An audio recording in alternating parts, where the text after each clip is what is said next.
hidup ini adalah perjuangan. Tidak ada yang patut kita ikuti kecuali orang-orang yang berjuang di jalan Allah Subhanahu wa taala.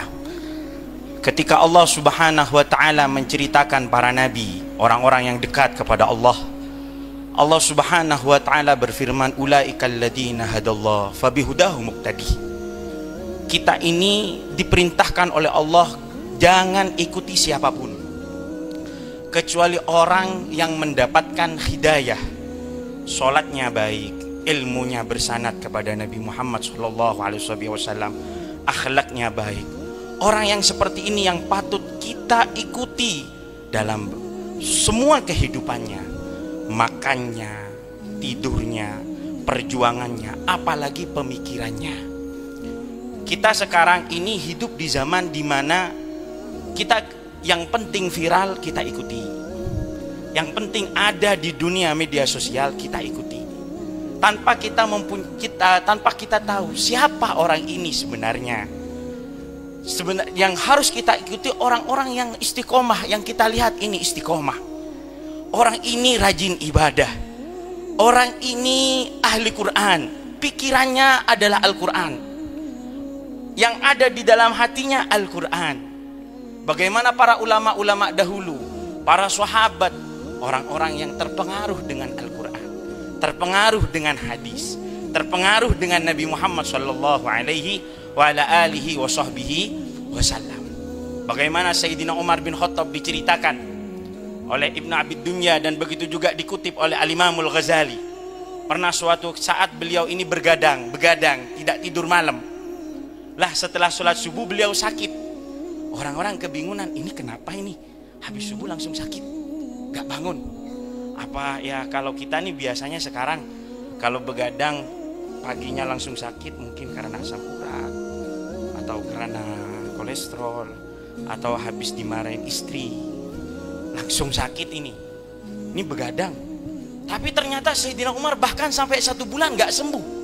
Gara-gara waktu begadang beliau ngontrol mendengarkan orang membaca Al-Quran sampai kepada ayat inna adzaba rabbika lawaqi, yang artinya sesungguhnya bahwa janjinya Allah akan menurunkan adab kepada orang-orang yang beliau mau, yang Allah mau, itu akan pasti terjadi.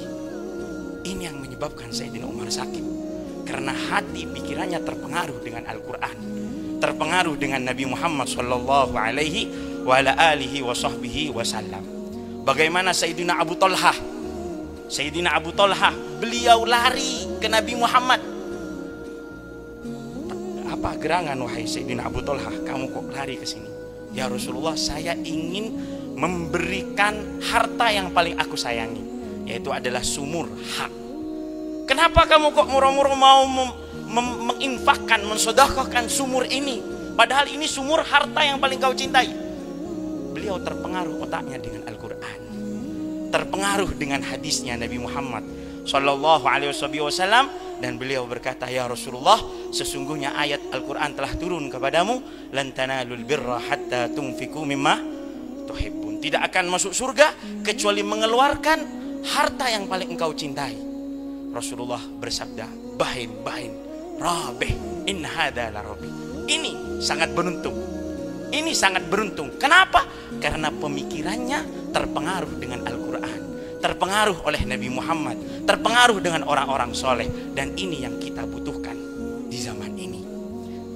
Yang kita butuhkan, bagaimana kita terpengaruh juga otaknya dengan kalam-kalamnya para orang-orang soleh, orang-orang yang mempunyai hubungan kuat dengan Allah dan Nabi Muhammad sallallahu alaihi wa ala alihi wa sahbihi wasallam. Dan putranya Sayyidina Abdullah bin Umar saking terpengaruhnya dengan Nabi Muhammad, diceritakan kalau beliau masuk ke Mekah tidak masuk ke Mekah kecuali mandi di sumur namanya sumur tua. Di sini sekarang namanya Jarwal, sumur tua. Wahai Abdullah bin Umar, kau mandi di sumur tua ini kenapa? Abdullah bin Umar ini putranya Sayyidina Umar bin Khattab. Kenapa?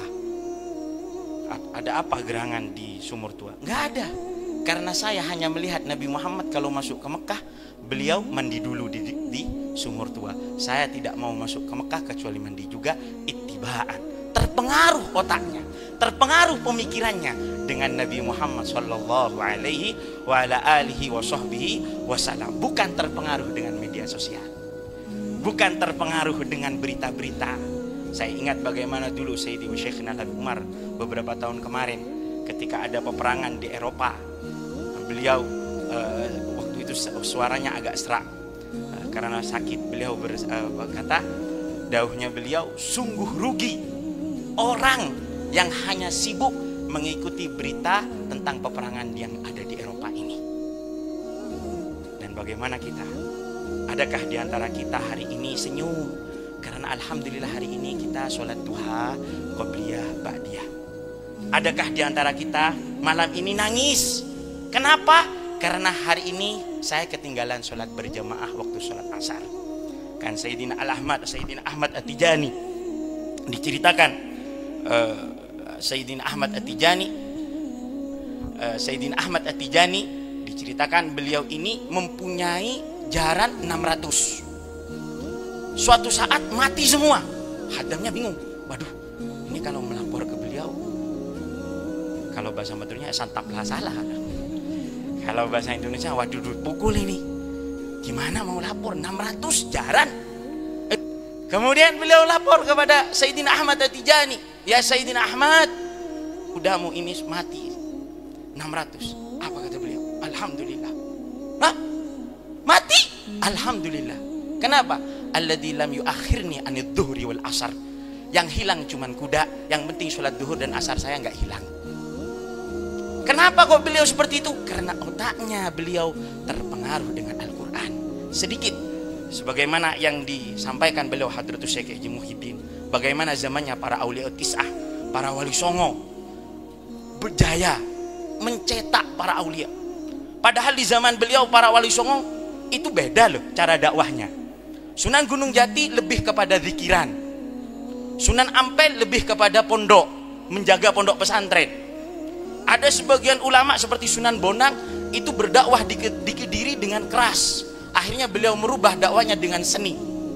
Kenapa? Tidak ada orang yang bertengkar, tidak ada orang yang mengadu. Karena satu kali lagi, beliau bisa mendidik otaknya para santrinya dan masyarakatnya terpengaruh dengan Al-Quran dan terpengaruh dengan Nabi Muhammad sallallahu alaihi wa ala alihi wa sahbihi wasallam. Ini yang perlu kita perhatikan. Ini yang perlu kita sebelum masuk Ramadan, kita di Ramadan bagaimana terpengaruh dengan Al-Quran, terpengaruh dengan kalamullah, terpengaruh dengan para aulia, sehingga kita bisa meniru para ulama-ulama kita seperti Sayyidi Al-Habib Ali bin Muhammad Al-Habsyi. Satu malam setiap tarawih sholat itu 10 juz, sehingga setiap 3 malam beliau menghatamkan Al-Quran. Dan sholat witir beliau 11 rakaat, setiap rakaat membaca Yasin. Wah, kita nggak bisa. Tapi paling tidak kalau tarawih jangan terlalu cepat. Paling tidak kita tarawih jangan terlalu cepat, atau jangan mencari musola yang cepat. Wassallallahu ala sayyidina Muhammadin wa ala alihi wa sahbihi wasallam. Walhamdulillahi rabbil alamin.